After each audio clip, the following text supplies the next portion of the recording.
are human, we are animals, we crave the ability to be we. I know it's called me undies. We undies might have sounded differently. Is it a disco now? Yeah, it's the after party, so it's now we go with the flash. My goal in life is to be a laptop sticker. Me too. And despite the best ministrations of your wife, you still look ugly. It's a great honor, Mr. Jaffe. It's always nice to be with you. I'm so happy to be with you. I'm honored. Thanks for doing this, too. It's a real service to the community. Thank you for doing this, Joseph, for doing CoronaTV in general. And it's your gift to the universe, and it's appreciated. Very human, and I like that. Look at you!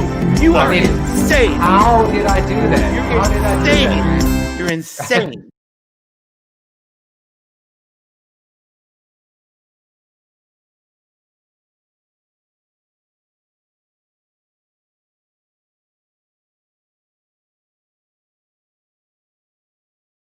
This is me today.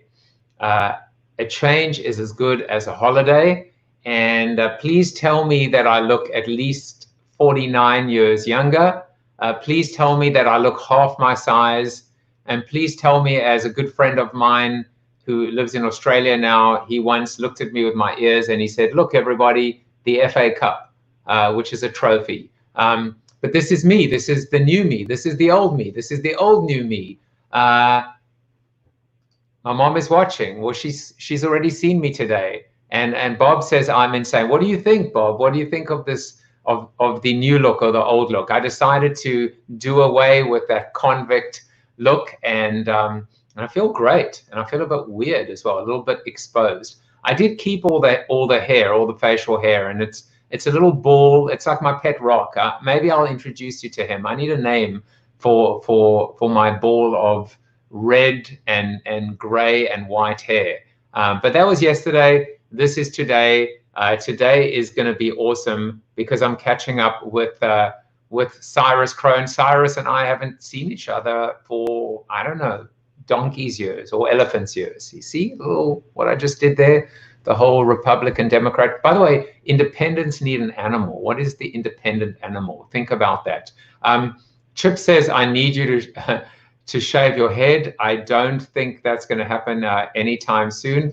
And it is not a mid-pandemic crisis at all. In fact, I feel quite liberated, a little bit naked, but a little bit liberated as well. Bob says he liked the beard, and I'm glad you said liked because I can't get it back at the moment. So you're just going to have to stick with this.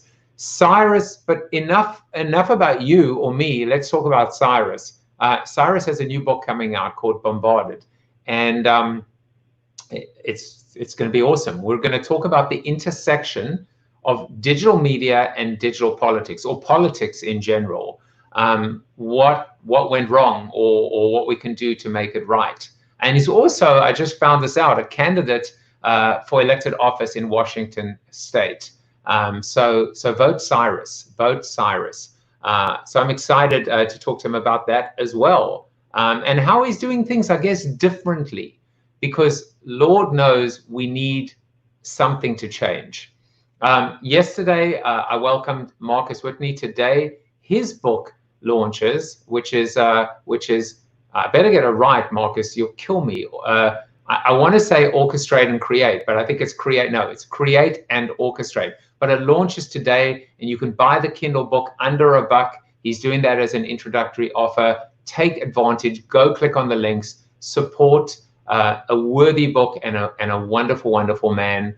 And then, yeah, tomorrow, Pauline Brown talking about the business of aesthetics. As you know, on Thursday, I'm taking off. It's Jack's bar mitzvah. So I am going to celebrate with my family and get a little drunk. And then on Friday, it's not meant to be a surprise. I'm still trying to fill the slot. And as soon as I know who it is, you'll be the second to know, because I'll be the first. Today, ironically, when we talk about politics and social media and Facebook and flagged tweets and fake news, well, you know, it's National Social Media Day. So let's celebrate it by liking, commenting, sharing, subscribing, and watching CoronaTV. You know, forget about the other shows. Today, just focus on this one, and I would appreciate it. Birthdays, not many on Facebook, but just want to wish you guys you Super 8, happy birthday. And of course, to my LinkedIn connections as well. Hope you have a great day today. Before I get into the soliloquy, I did see this today, and I didn't want to mention, right? Lululemon has just bought Mirror, which, for those of you that don't know, it's a mirror. It's a mirror that then, comes to life as a screen. And it's kind of, I guess a Peloton type of competitor, except, there's no equipment other than the mirror. They bought them for $500 million. And in so many of these cases, we look at a price and we go, well, that's overinflated, that seems insane, that's robbery. And then maybe we look back and we go, wow, what a deal, what a steal. Like when Facebook bought Instagram for $1 billion, turns out that was the steal or the deal of the century, when not a long time or a lot of time elapsed off that, not a long time passed when they bought WhatsApp for just under $20 billion as well. The thing that's so interesting to me about Mirror is that Mirror really is a startup, not very established, quite elite in terms of pricing, and yet they've been snapped up. And we're just going to see more and more of this. And this is one of those upsides, unlikely and minority upsides coming out of this global pandemic. Of course, people now exercising, staying at home. So maybe it was probably, the deal or the steal of the century. Well, in today's seated soliloquy, as you know, I normally talk about something connected to my guest. And today, I want to ask you this question. What is democracy? The dictionary says it's a system of government by the whole population or all the eligible members of a state, typically through elected representatives. I'm not satisfied. I feel like there's a whole bunch of stuff missing that covers things like land of the free, home of the brave, fairness, equality, unity, patriotism, capitalism, I don't know. Growing up in South Africa, I remember the ideal of one man, one vote, or perhaps I should say one personal preferred pronoun, one vote, more appropriately nowadays. This was the ultimate expression of freedom. And in 1994, every single citizen of South Africa got equal billing as they ended up voting Nelson Mandela into power. It's also considered to be the greatest gift of being an American citizen. And it is our civic duty that should not be neglected, diminished, or taken lightly. So why do we feel so empty, so unfulfilled? Why do so many of our votes not count? I live in the blue state of Connecticut, and I show up to the polls, as I will again in November, but other than taking a selfie extending the middle finger to the current president, I may as well have just slept in. And then there are those who want to vote regardless, but can't. Those that stand in endlessly long lines, or are prevented from doing so, or end up being subject to gerrymandering, cracking and packing, whatever that means, and come November will be embroiled in a raging debate concerning mail-in votes. Is this democracy? Is democracy a process that is highlighted by hanging chads, Supreme Court rulings, foreign interference, or hacked electronic voting machines? When did this become a partisan issue?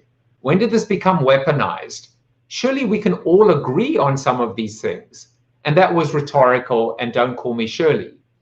Perhaps we need to take a step back and take a good, hard look at what democracy means, or should mean, and then, and only then, determine if it's worth fighting for. Hint, it is. Spoiler, it is. And if so, how should we go about restoring democracy to the kind of ideal that is worth living and dying for? And no, a global pandemic does not count in the death column.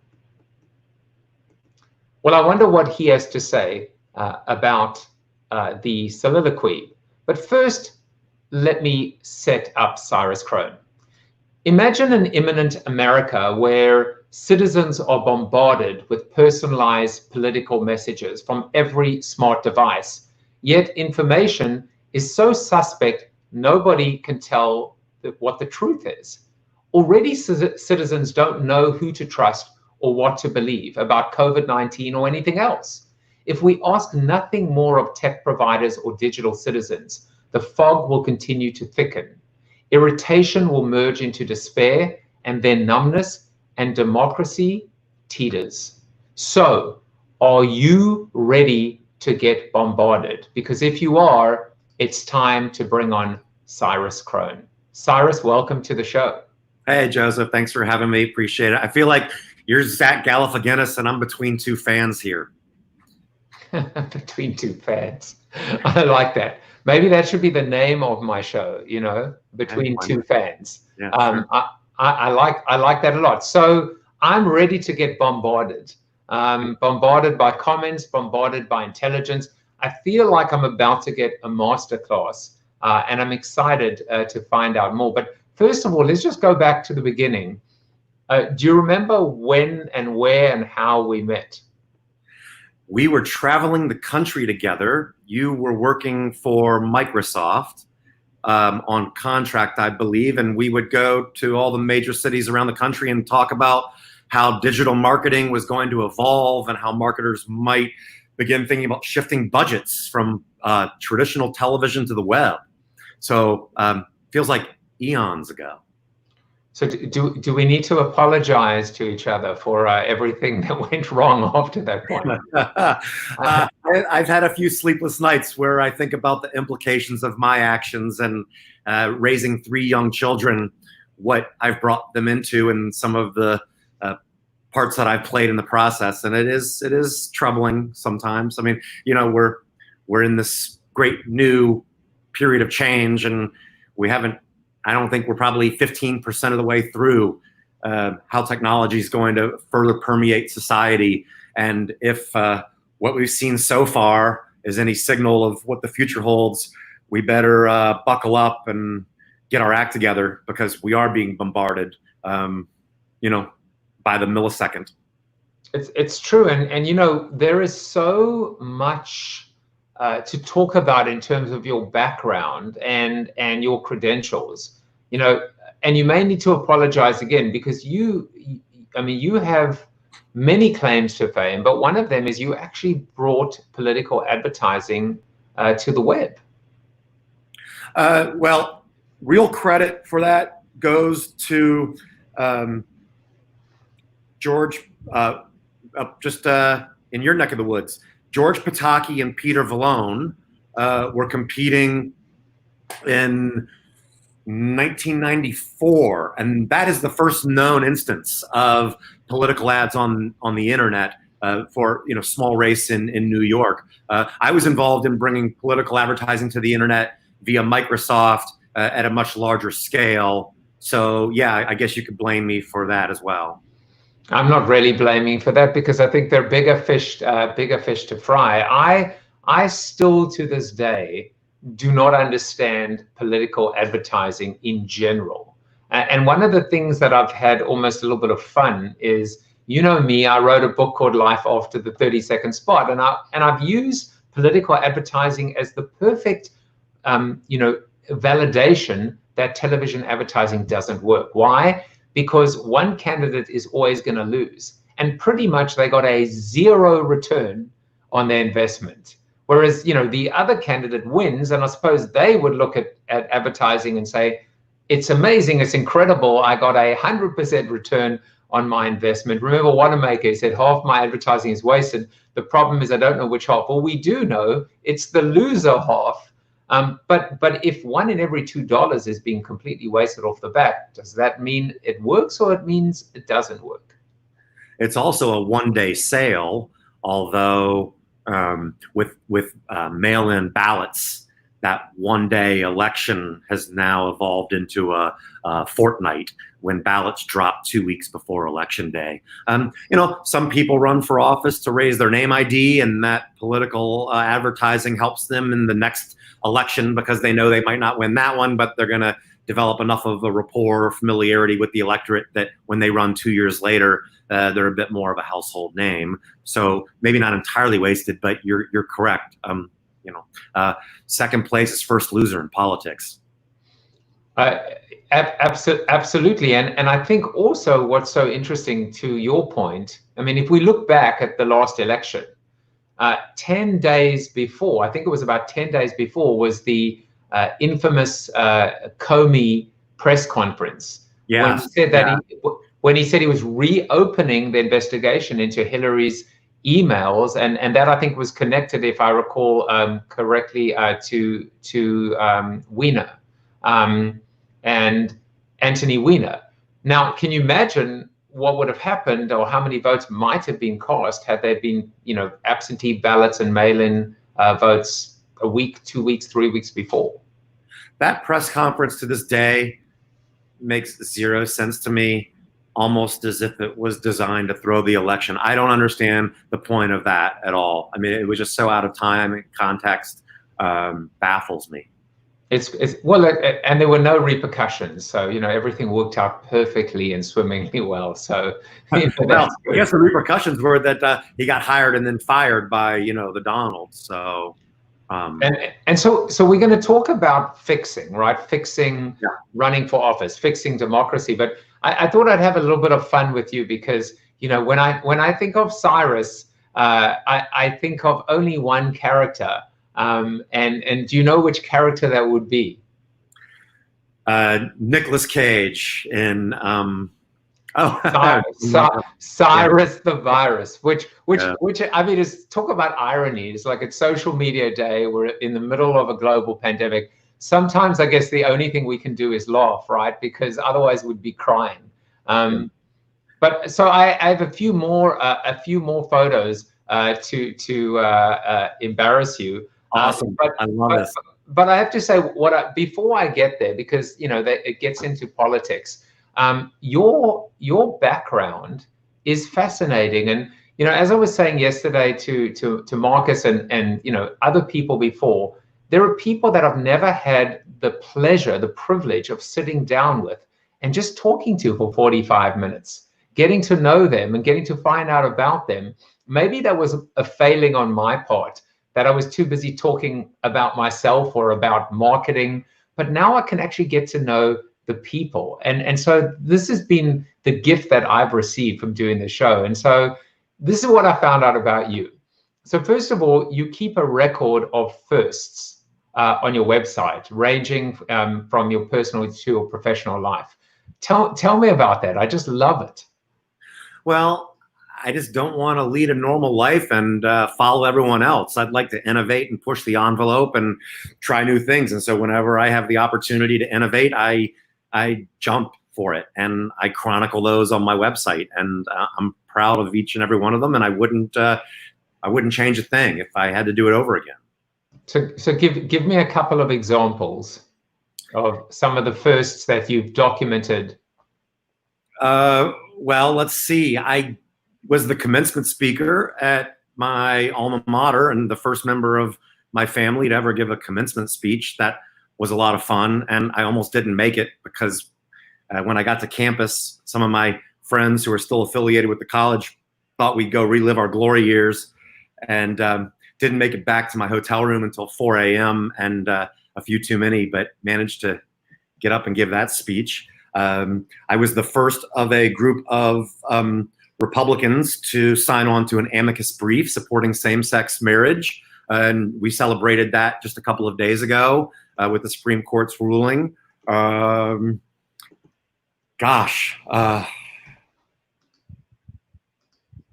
me see. I want to pick out one of my favorites for you.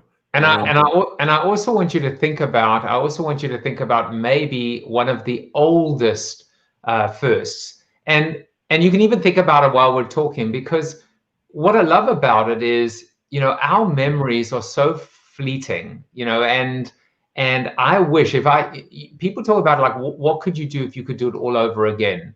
Well, I don't live in regret or with regret, but the one thing that I would do differently would be to capture all those firsts.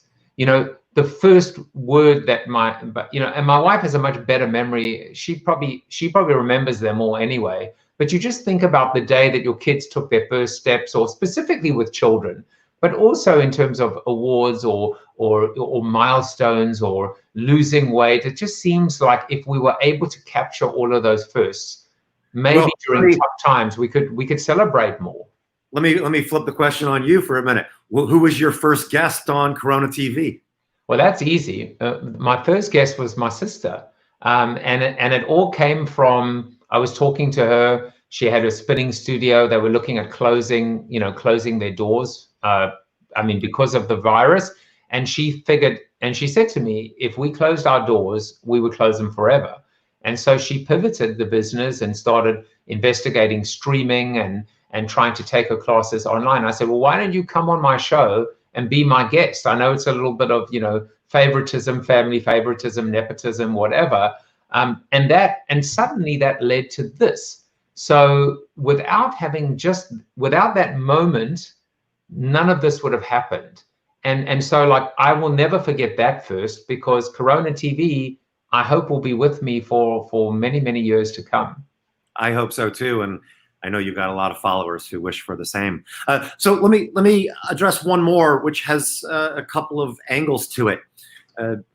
I moved out to Seattle in 1995 to help start Slate magazine, slate.com. And we were the first online magazine to win a National Magazine Award. There was a lot of deliberation from the organization as to whether or not digital should even be considered a recipient. And so that was a lot of fun. And then because we were in such proximity to Starbucks, we cut a deal in Seattle. We cut a deal with Starbucks to distribute a print version of Slate in Starbucks stores nationwide. And that lasted all of one issue because Starbucks couldn't figure out how to distribute the product into their stores. So much better at moving coffee through the supply chain than a print product. But those were just a couple of other firsts that I look back on. And we started a joint production with NPR called Day to Day, where it was the first online magazine to collaborate with NPR to produce a hybrid program. So several of my firsts were involved with Slate. Okay, so this may not be a first, but I also love this about you as well. You have a section, and you have a whole dedication to what you call the Krohn Zone.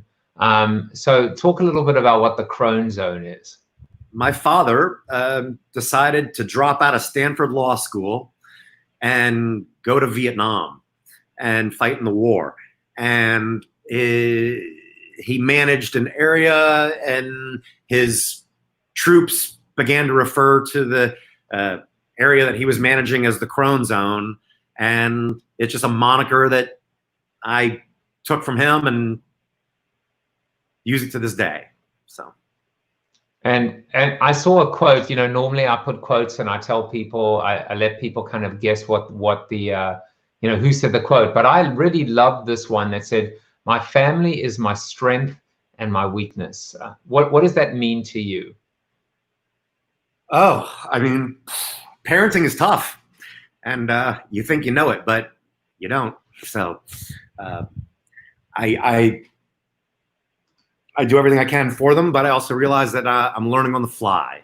So I also maybe took away, when I read that quote, for me, what I took away was my strength, as in it gives me strength to continue to persevere, but also a weakness in terms of the fact that, that by being not so much being too dedicated, but being less ruthless, more vulnerable, one is a little bit more exposed. Now that's how maybe we might have looked at it before the virus. Now I look at it completely differently, and I realize that weakness, in fact, that vulnerability now is a strength, that we realize, as we were discussing before, life is short, and we better make the most of it, because otherwise, what were we doing, right? What were we wasting? What gift were we wasting?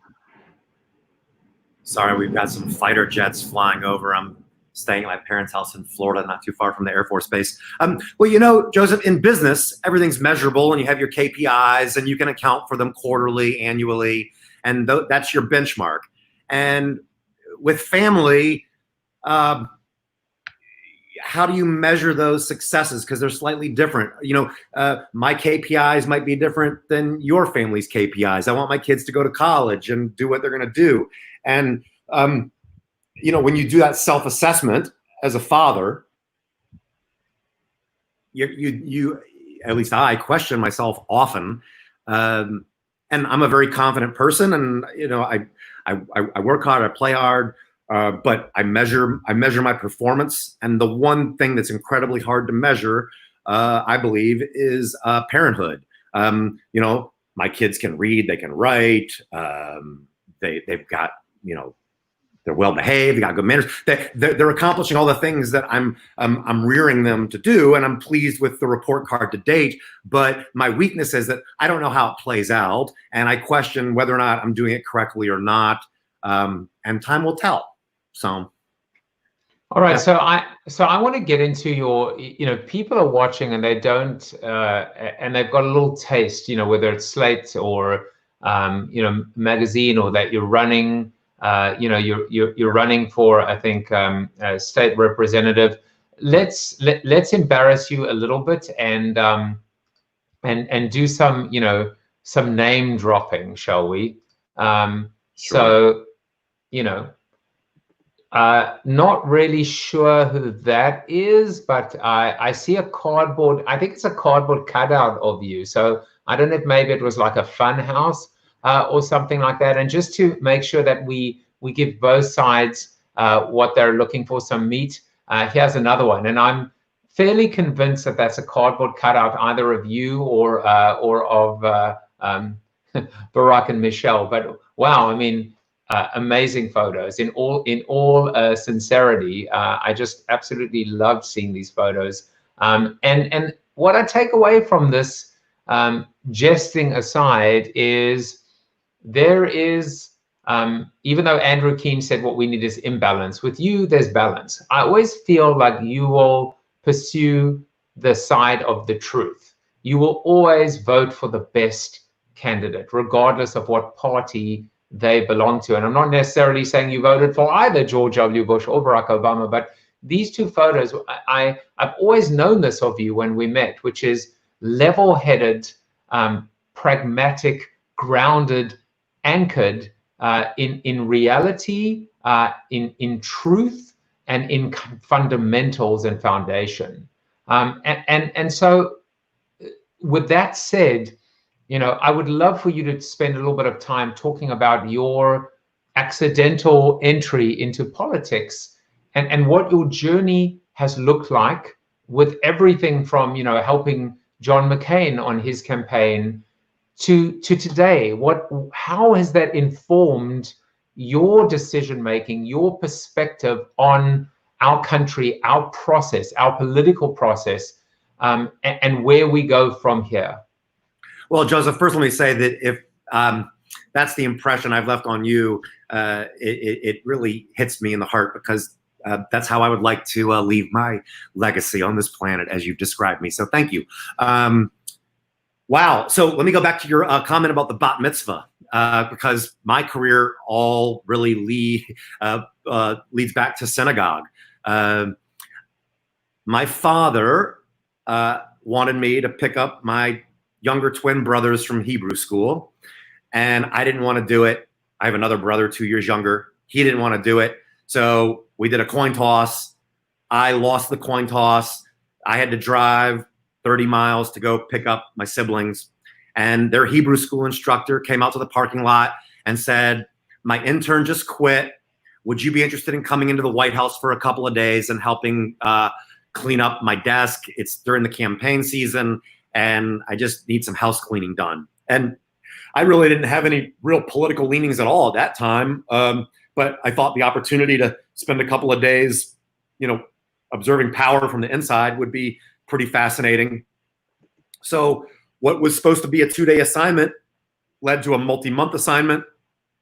And one day, a gentleman in the old executive office building, which is adjacent to the White House, which is where the official offices are, or where I was situated, said, "Hey, so I want you to lay this cable from this end to that end, and we're going to network these computers." And I had no idea what he was talking about. But it was my first introduction into ISDN line. And so I networked the computers on the second floor of the old executive office building. And then my mind began to wander about, well, if we can talk to each other. This was during the last year of the Bush Quayle administration. So my mind began to wander, if we can communicate together through this cable, what's preventing society from being able to interact together and share their thoughts on the political process with one another? And wouldn't that enhance democracy? And so that was really where it all began, was that fateful day when I lost the coin toss. And after my experience interning, during that internship, I was asked to accompany the vice president to CNN for his interview on Larry King Live. And the producer of Larry King Live, who is also co-author of the book with me, Tom Farmer, leaned over to me and he said, your boss isn't going to win. And I said, no, doesn't look that way. Bill Clinton will probably get elected. And he said, well, why don't you send me your resume after the election and let's stay in touch.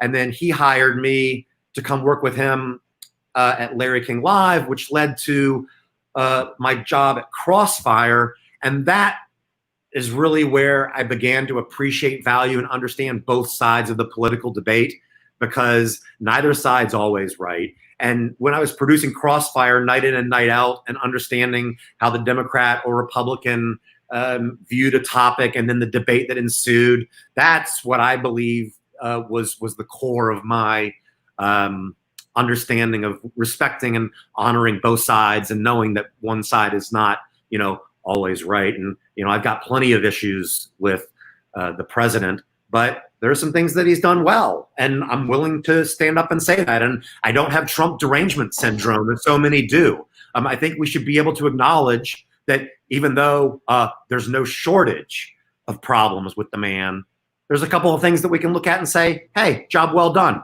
And I'm willing to stick my neck out and say that.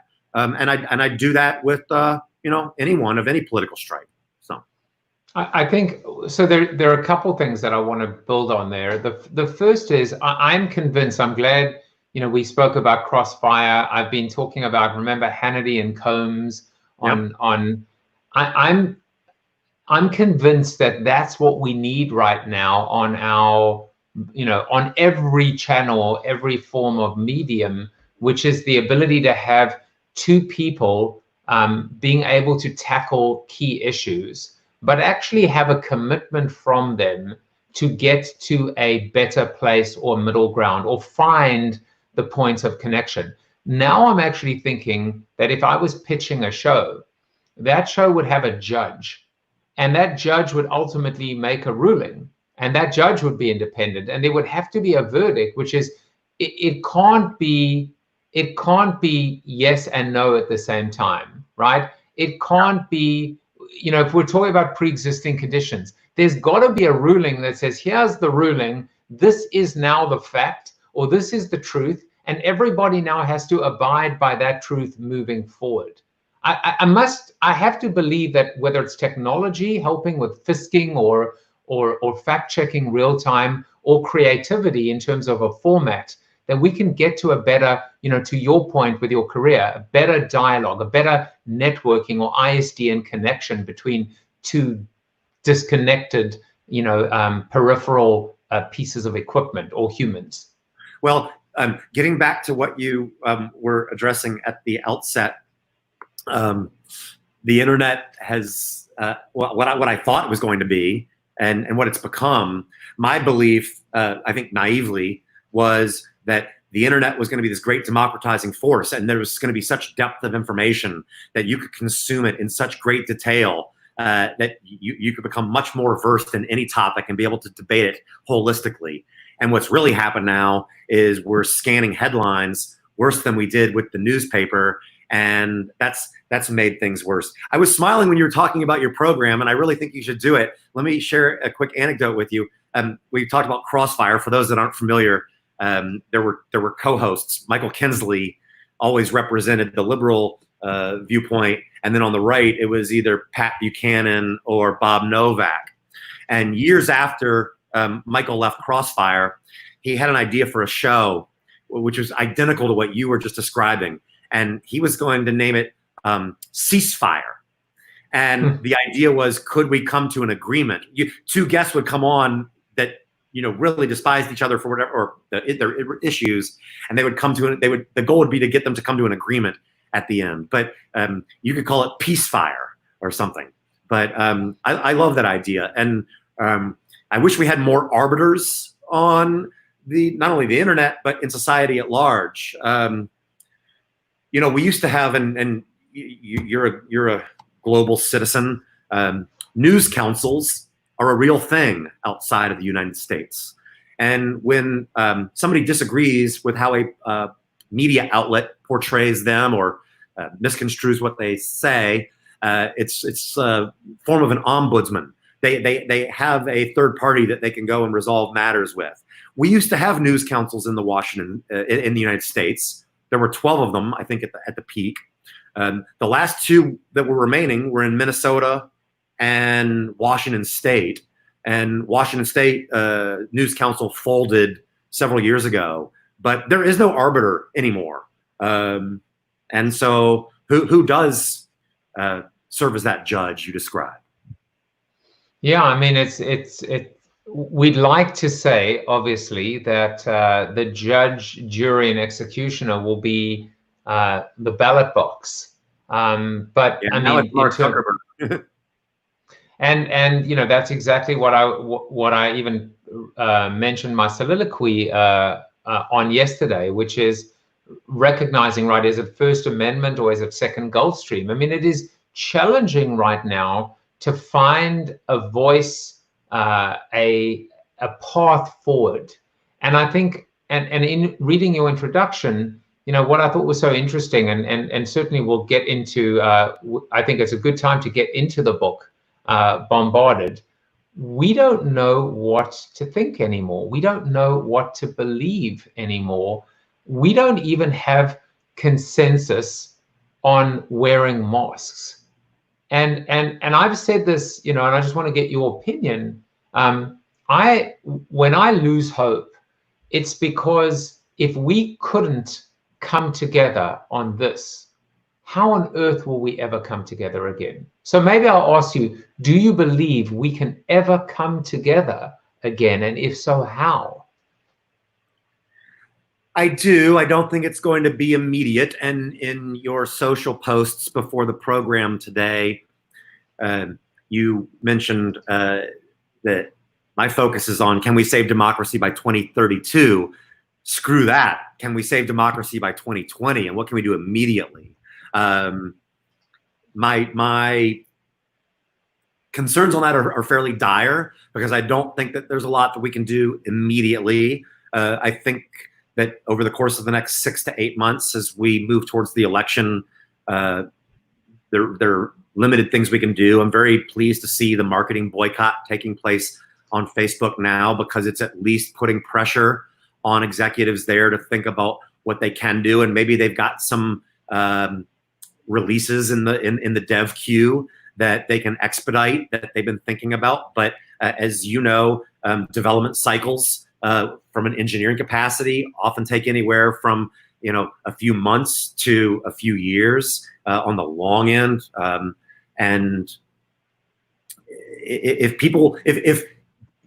big media, digital media, started today to try to make advances to improve the way our discourse is affected on social, there's just not time in 2020. And the way that we have to play whack-a-mole with these media properties that magically appear overnight and have such adverse effects, I don't have a lot of confidence in what we can do right away. But I have some positive ideas and thoughts on what we can do. And let me go back to one example. Earlier when I said that there are a few things I think Trump has done well, and it parlays into the book.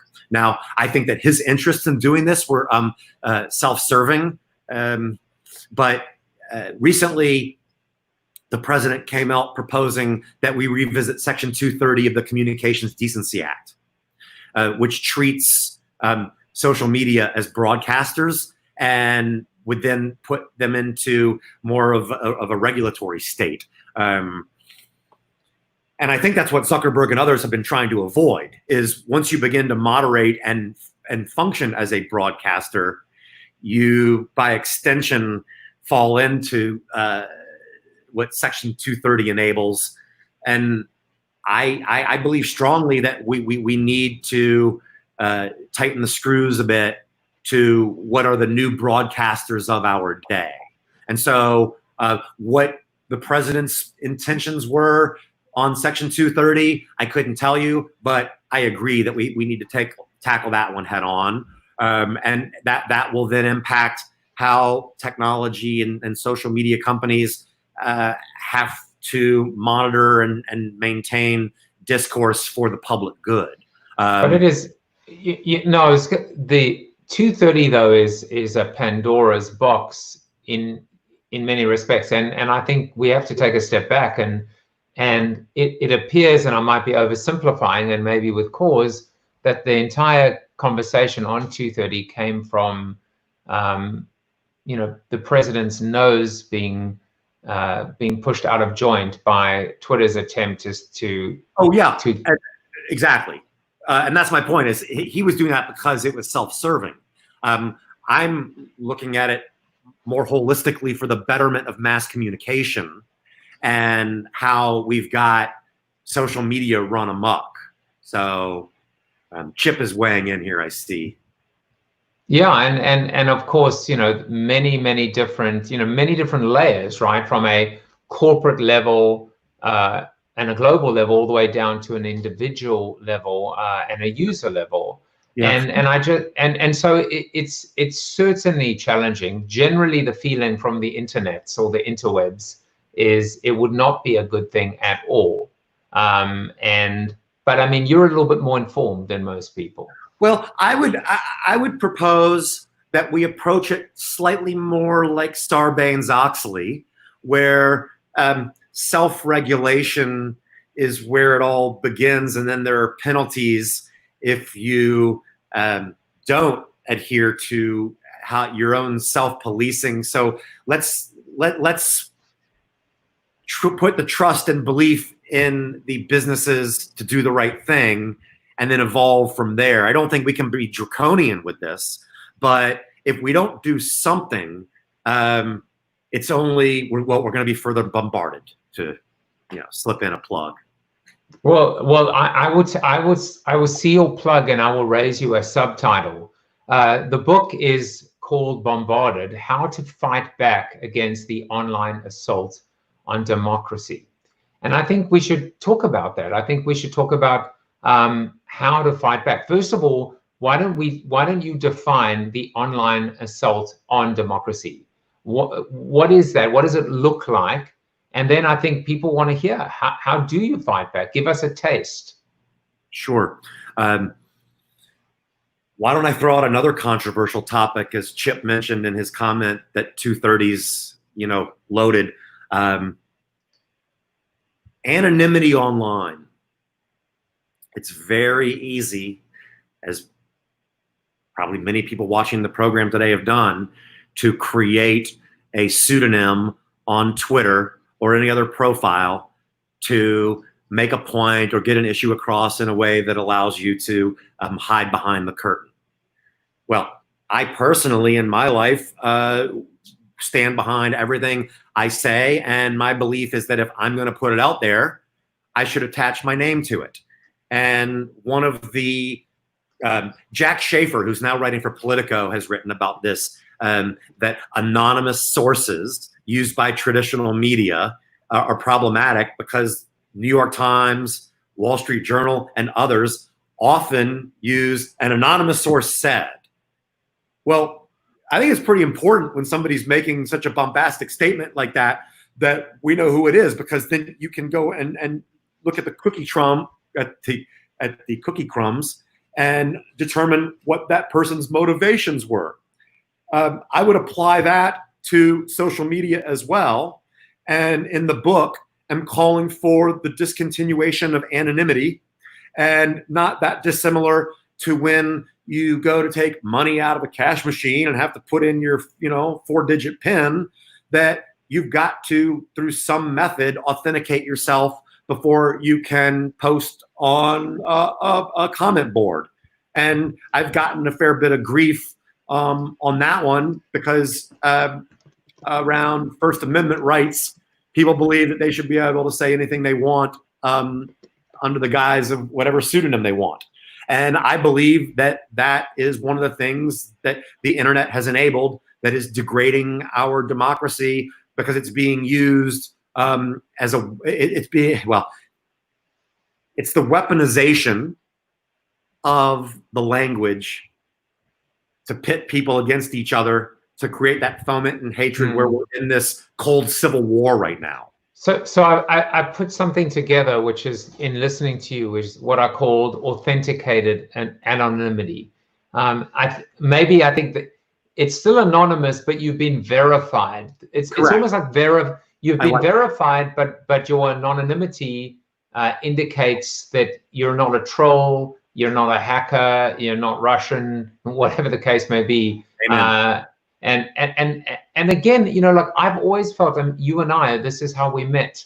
We believe, foolishly or otherwise, that technology and innovation can solve these chronic, endemic, systematic problems at the end of the day.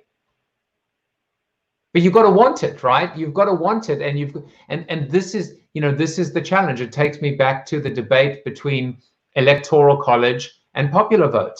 There isn't a Democrat out there that would right now vote for the electoral college, and there isn't a Republican out there that would vote for the popular vote, until, of course, the roles reverse. And now, let's say in 2020, Democrats win electoral college and lose the popular vote, which won't happen, but let's say it did. So there's a hypocrisy, or it's just, there's a word to describe it all that is even more obvious than hypocrisy. It's called politics, and it sucks. And it sucks. Yeah, well, yeah. Let me talk about one other issue, which is the proliferation of data and what CCPA is attempting to accomplish, GDPR internationally, and how data is being weaponized. It's so easy today on the open market, black market, through political databases, to acquire insights on individuals that include behavioral, motivational, emotional triggers, using graph databases like Neo4j to begin to piece individuals' communications together to allow bad actors, actresses to harness and weaponize that data and then use it to achieve an outcome. We do not have a national data policy in the United States today that limits or limits how data can be used and to what end. And I think that's something that we need to seriously look at. Senator Kristen Sinema had proposed previously some legislation around a national data privacy law, and I think we'll get there. My concern for business, and in that context, I mean digital enterprises, is look at the amount of time and money and complexity that implementing CCPA has caused for us. And I think it's ultimately a good thing. But what happens when Washington State passes a Washington Privacy Act and then 48 other states do the same thing? Are businesses going to have to be expected to solve this problem 50 different times? It's going to kill the bottom line because the cost burden there. So let's figure out a holistic way to improve data privacy and security without overburdening businesses in the process. So these are just a sample of some of the things that I talk about in the book that will help us fight back. And I want to just build from there, ask you one more question, and then maybe, in fact, I'm gonna back that thing up and change my position. Now Okay. I sound like a real politician. I'm going to invite you guys to come and hang out with us in the after show, and we'll talk about it, because there are a few things that are on my mind. I want to talk about mobile voting. In particular, I want to talk about mobile voting, and I want to talk about what we can do to create free and fair elections. I'm going to continue to believe we can do so in 2020 and beyond. So to me, that's a huge issue, and also your point of view on what's going to happen with respect to mail-in. But I guess the question that I really want to ask you is, what can we? So first of all, there are people watching today that may not know what CCPA means, and there's a lot of technical stuff at a corporate level, business level, and industry level, even from a political standpoint. What can we do as citizens, as the man or the woman in the street? What can we do to fight back? There's a gentleman named Eric Liu, L-I-U, who has started a nonprofit organization called Citizen University. And one of the things that Citizen University is doing is having what they call Civic Saturdays. It's the Saturday version of church, civic church, if you will. And these Civic Saturdays, pre-COVID, were taking place across the country. But if you're looking for something that you can do immediately, at no cost, and give up an hour and a half of your Saturday morning, I encourage you to go and find a Civic Saturday in your community, and then take those lessons and bring them back into your communities, and let's reinvigorate civics. People, and there's a study out there, and I don't want to botch the data. I'll give you a gross generalization, which is Purdue University had done a test or a survey on campus, and 80% of those that were surveyed couldn't answer basic questions about civics. And if you don't understand the fundamentals of your own democracy, then what's your baseline for beginning? And I love traveling the world. I hope that I can get back on an airplane again soon. But what I was always impressed and discouraged by was how anybody that's not an American knows more about the civics of our country than we do about our own. And go ask anybody in France or Malaysia about the US government, and they can tell you more about it than most Americans can.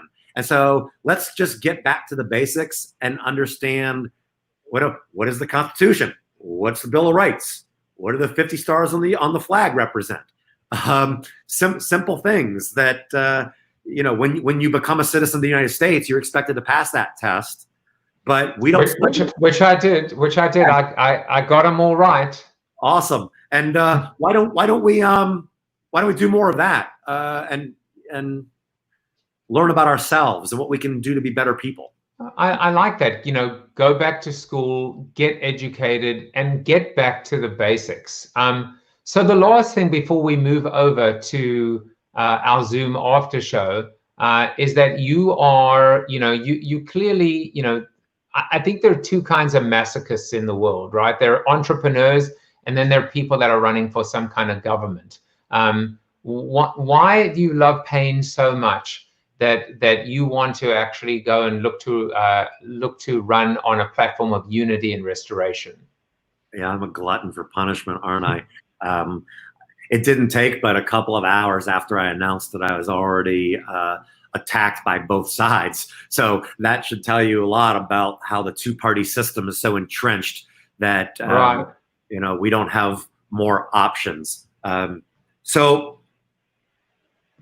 the truth of the matter is, as I was writing the book, these 5 principles that I believe we need to adopt to help save democracy became so real to me that I thought to myself, well, if I'm gonna put them in a book and stick my neck out there, why don't I take it one step further and actually go campaign on them and then try to implement them as an elected official? So when I am successful as a candidate, one of my first duties is going to be to help pass the Washington State Data Privacy Act, which has failed in the legislature the last 2 cycles.